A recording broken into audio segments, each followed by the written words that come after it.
Hello. Today, the 29th of June, the Church celebrates the feast of Saints Peter and Paul, apostles. It's a wonderful time of year, Petertide. We celebrated the feast yesterday, the 28th here, like a number of other churches. But I thought on this day I might share with you the sermon from yesterday. I hope you like it. St. Peter, an impulsive fisherman, and St. Paul, a zealous scholar, were not perfect. God, through Peter and Paul, though, reminds us to embrace people over some idea we have of perfection, of what we think, quite arrogantly, could be better. Peter was impetuous, jumping overboard to reach Jesus only to need rescuing himself, for example, impulsive in his deep love for the Lord. But Peter also denied him at the moment Jesus knew he would. Jesus knew his love and gave him the keys to the kingdom of heaven.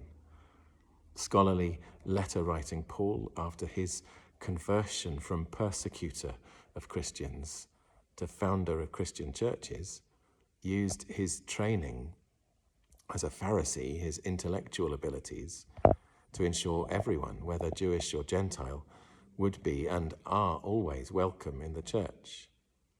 As he wrote, "The Lord stood by me and gave me the strength, so that through me the message might be fully proclaimed and all the Gentiles might hear it." Both were flawed. Neither were perfect.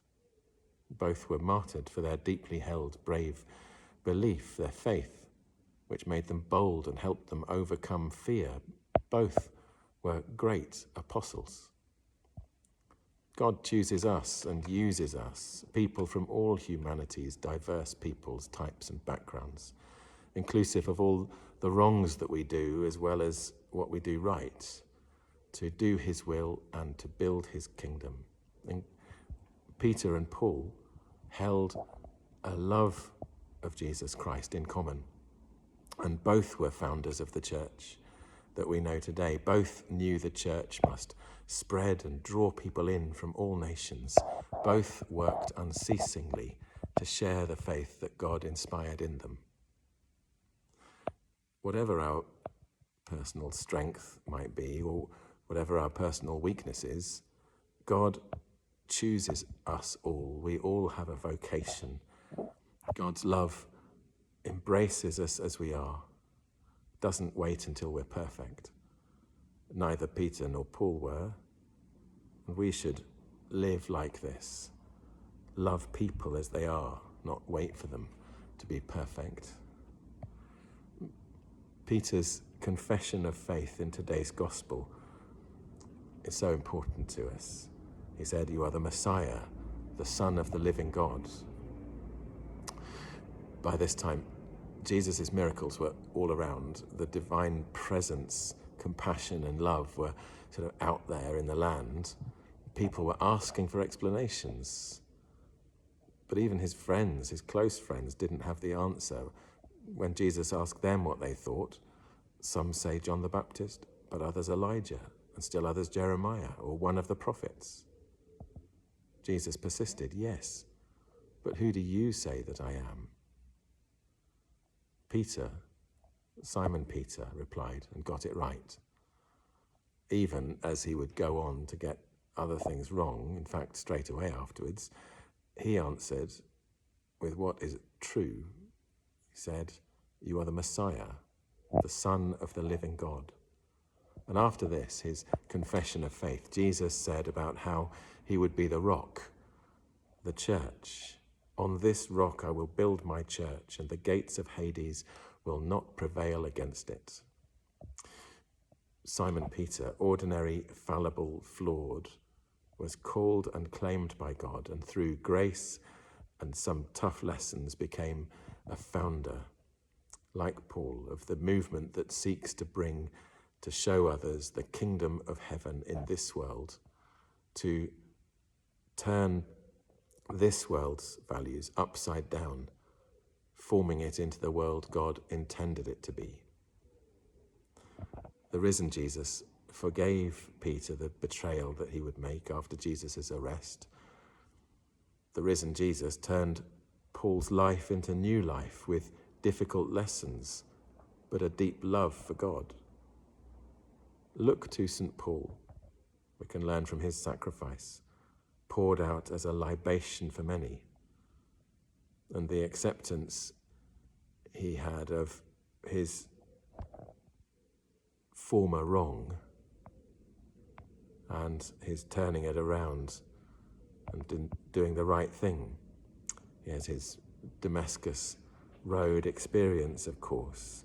He was still, as it said, breathing threats and murder against the disciples of the Lord when this sudden light flashed around him.